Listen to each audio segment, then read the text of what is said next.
Hello everyone, current news analysis के चर्चित मुद्दों में आप सभी का एक बार फिर से स्वागत है।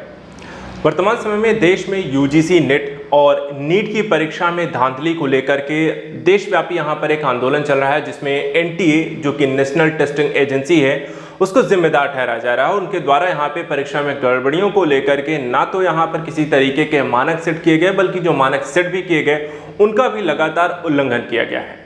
कैसे एक नेशनल टेस्टिंग एजेंसी यहाँ पे एक नेशनल फेल एजेंसी बन गई है, कैसे यहाँ पे लगातार पेपर लीक तरह की घटनाएं और इस तरह पेपर स्थगित होने और उसमें बड़ी तरीके की समस्याएं यहाँ पर व्याप्त कैसे हो गई, आज यहाँ पर इसी का विश्लेषण करेंगे। नेशनल टेस्टिंग एजेंसी के बारे में समझेंगे, ये एजेंसी क्या है, कैसे काम करती है और किस तरीके के यहाँ पे धांधली जो हो रही है उसमें किस तरीके के रोल हैं और उसके पीछे के यहाँ पे कारण क्या है।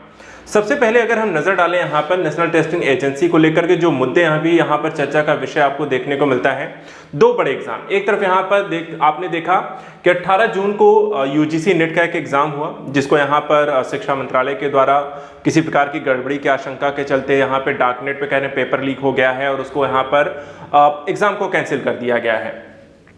इसमें 317 शहरों में 1205 सेंटर में 2 शिफ्ट में यहाँ पे एग्जाम होना था। सीबीआई को इसकी जांच भी सौंप दी गई है। दूसरा मामला यहाँ पर देखा है एनटीए के द्वारा जो परीक्षा आयोजित की गई थी नीट की। नीट में यहाँ पर परीक्षा में कई तरीके के धांधली के यहाँ पर आरोप लगे हैं। मामला यहाँ पर सुप्रीम कोर्ट, हाई कोर्ट अलग अलग यहाँ पे चल रहे हैं। ग्रेस मार्किंग को लेकर के विवाद है, साथ ही यहाँ पे जो नियम बनाए गए थे उससे उलट यहाँ पे मार्किंग की गई है। काफी 60 से ज्यादा यहाँ पे लोगों के टॉपर्स की यहाँ पर रैंकिंग कैसी आई है और 24 लॉ स्टूडेंट्स के यहाँ पे देखा भविष्य के सवाल पर निशान लगा दिया गया कि एनटीए एक तरीके से यहाँ पर जो एजेंसी यहाँ पर कहे जा परीक्षा को शुद्धता पूर्वक कराने के लिए जिम्मेदार है, वही एजेंसी पर यहाँ पे आरोप लग रहे हैं कि धांधली बड़े स्तर पर की जा रही है। आइए यहाँ पे समझते हैं कि नीट जो है ये संचालित कैसे हो, एनटीए जो है ये संचालित कैसे हो जाती है, इस एजेंसी के यहाँ पे काम क्या है। तो सबसे पहले हम बात करें तो एनटीए की अपनी गवर्निंग बॉडी है और इसको लेकर के देखा जाए तो वित्त मंत्रालय के द्वारा 2017 में इसको गठित किया गया था और उसके एक घोषणा की गई थी अपने बजट में कि एनटीए बनाया जाएगा, जिसके माध्यम से कई तरीके के एंट्रेंस एग्जाम यहाँ पर इसके माध्यम से कंडक्ट कराया जाएगा। वर्तमान समय में जो एनटीए की गवर्निंग बॉडी है, अगर हम यहाँ पर देखें तो यहाँ पर एक अध्यक्ष हैं प्रदीप कुमार जोशी, जो कि पूर्व उप अध्यक्ष हैं यूपीएससी के। इसके अलावा सुबोध कुमार सिंह जो कि एक आईएएस रहे हैं, इस समय यहाँ पर महानिदेशक और सचिव हैं। इसके अलावा 8 अन्य सदस्य भी इसमें शामिल, जिसमें आईआईटी के 3 डायरेक्टर जो कि जी एडवांस के चेयरपर्सन रह चुके हैं, एनआईटी के 2 डायरेक्टर हैं जो सीएसएबी के यहाँ पर देखा जाए चेयरपर्सन रह चुके हैं, आईआईएमएस के 2 डायरेक्टर जो कि कैट चेयरपर्सन रह चुके हैं, आईआईएसईआर के एक डायरेक्टर हैं, जेएनयू के वाइस चांसलर हैं, इग्नू के वाइस चांसलर हैं, नेशनल असेसमेंट एंड एक्रेडिटेशन के यहाँ पे सदस्य भी इसमें आपको शामिल होते हैं। और इसके साथ अगर हम देखें, इसके अलावा यहाँ पे नाक के वर्तमान चेयरमैन और डॉक्टर हरीश शेट्टी मनोचिकित्सक जो हैं, ये सभी मिल करके इस यहाँ पर एक नेशनल टेस्टिंग एजेंसी की गवर्निंग बॉडी बनाते हैं और सभी प्रकार के रूल्स रेगुलेशन को यहाँ पर तय करते हैं। एनटीए के पास अपने कई तरीके काम इन्हें सौंपे गए हैं, जिसमें से अगर हम देखें तो मुख्य रूप से एनटीए जो है देश के उच्च शिक्षण संस्थानों में एडमिशन और स्कॉलरशिप के लिए क्वालिटी टेस्टिंग सर्विस देना, और यानी कि एक तरीके एग्जाम जो कि इस समय यहाँ पे एनटीए लेता है उसके माध्यम से यहाँ पे एडमिशन कराए जाते हैं। ऐसे स्कूल और कॉलेजों की पहचान करना जहां ऑनलाइन एग्जाम कराए जा सके। एजुकेशनल, प्रोफेशनल और टेस्टिंग सिस्टम पर यहाँ पर इनका काम है रिसर्च करना। इसके अलावा टेक्नोलॉजी के इस्तेमाल से सभी सब्जेक्ट के लिए क्वेश्चन बैंक तैयार करना, क्वेश्चन पेपर सेट करने के लिए यहाँ पे एक्सपर्ट और संस्थानों का चुनाव करना। ये मूल रूप से यहाँ पे देखा है एनटीए के काम है जो कि यहाँ पे इन्हें करने होते हैं, लेकिन अब लग रहा है कि अपने ही कामों को ये पूरी तरीके से सही तरीके से यहाँ पे नहीं कर पा रहे हैं। ऐसा नहीं कि एनटीए के यहाँ सिर्फ नीट और यूजीसी नेट जैसे यहाँ पे एग्जाम कंडक्ट करा रहे हैं, कई सारे एग्जाम यहाँ पर आप देख सकते हैं। टोटल 13 एग्जाम है जो कि एनटीए इस समय यहाँ पे कंडक्ट कराता है।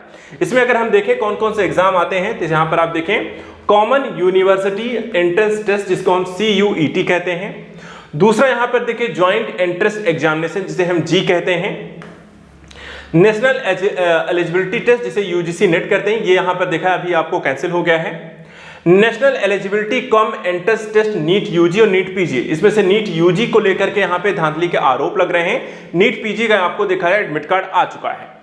Common management cum admission test यानी कि CMAT, Indian Institute of Foreign Trade IIFT, National Institute of Fashion Technology entrance exam यानी कि INFT, इसके अतिरिक्त यहाँ पे देखिए joint integrated programme in management test GIP-MAT, all India AYUSH post graduate entrance test यानी AIA-PGET, Indian Council for Agriculture Research ICAR, National Council of Hotel Management joint entrance test यानी कि NCHM, joint CSR, Delhi university entrance test. ये सारे exam यहाँ पर देखा जाए तो वर्तमान समय में NTA के द्वारा कंडक्ट कराए जाते हैं।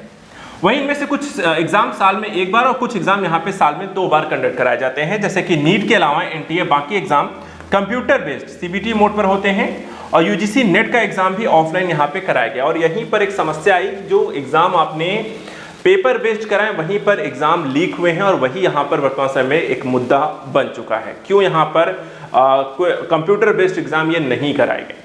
वहीं अगर हम बात करें NTA के गठन से पहले ये जो एग्जाम होते थे कौन यहाँ पे कंडक्ट कराता था, तो उसको लेकर सभी एक अलग अलग संस्थाएं हुआ करती थी।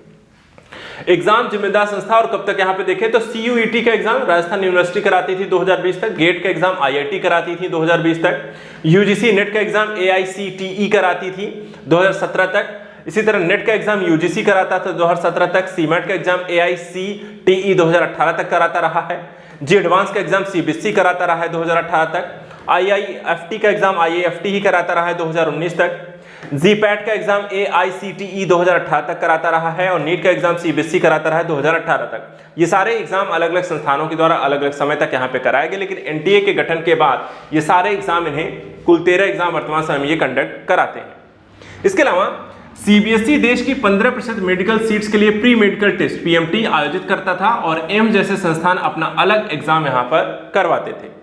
2017 में PMT को CBSE के एग्जाम में मर्ज करके इसका नाम यहाँ पर नीट कर दिया गया और 2018 में नीट एग्जाम CBSE ने ऑफलाइन यहाँ पे कंडक्ट कराया।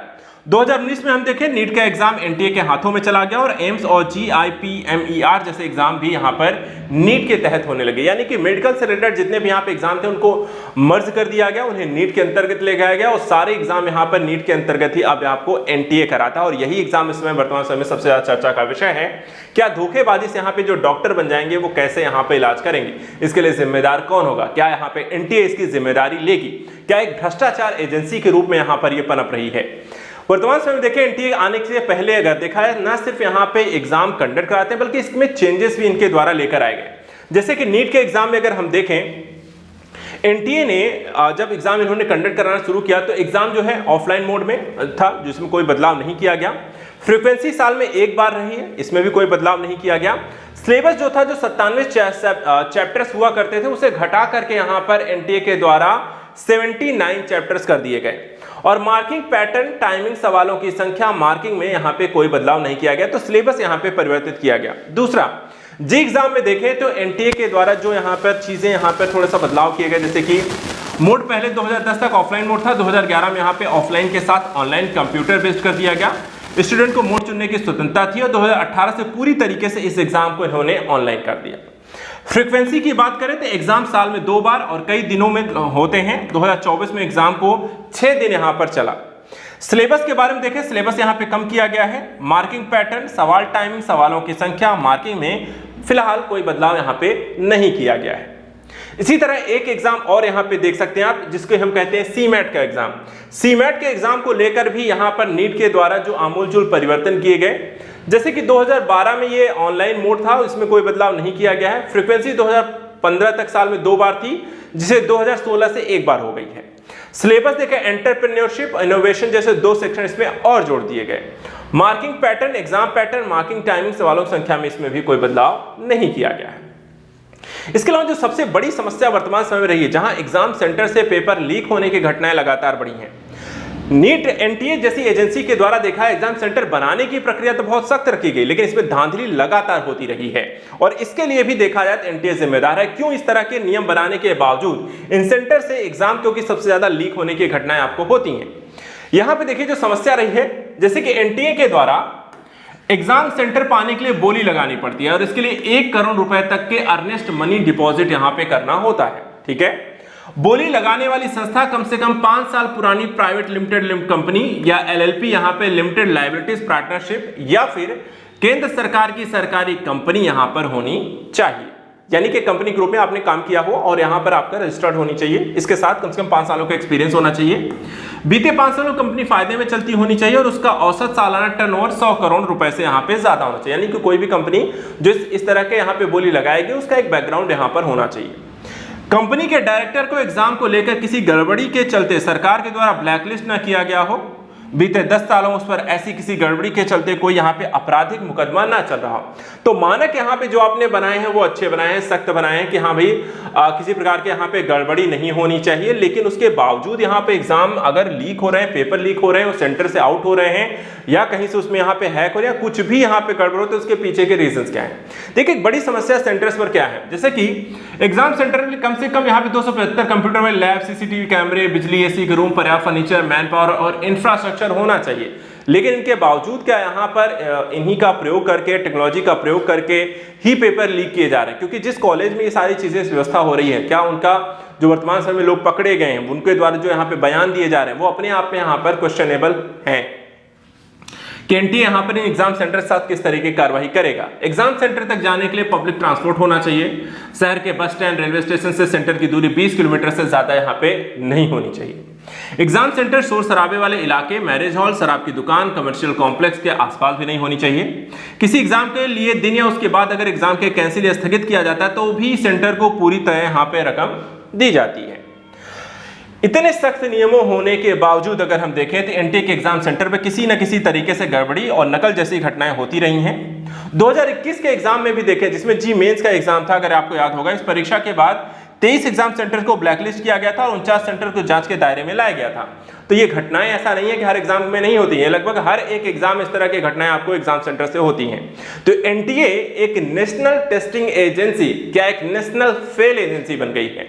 क्या एक नेशनल यहाँ पे भ्रष्टाचार एजेंसी बन गई है? क्या एक नेशनल पेपर लीक एजेंसी बन गई है? ये एक बड़ा सवाल है और इसको किस तरीके से ठीक किया जाएगा ये तो आने वाला वक्त बताएगा। लेकिन इसके साथ छात्रों के भविष्य के साथ लगातार खिलवाड़ हो रहा है, उसके लिए जिम्मेदार किसे ठहराया जाए।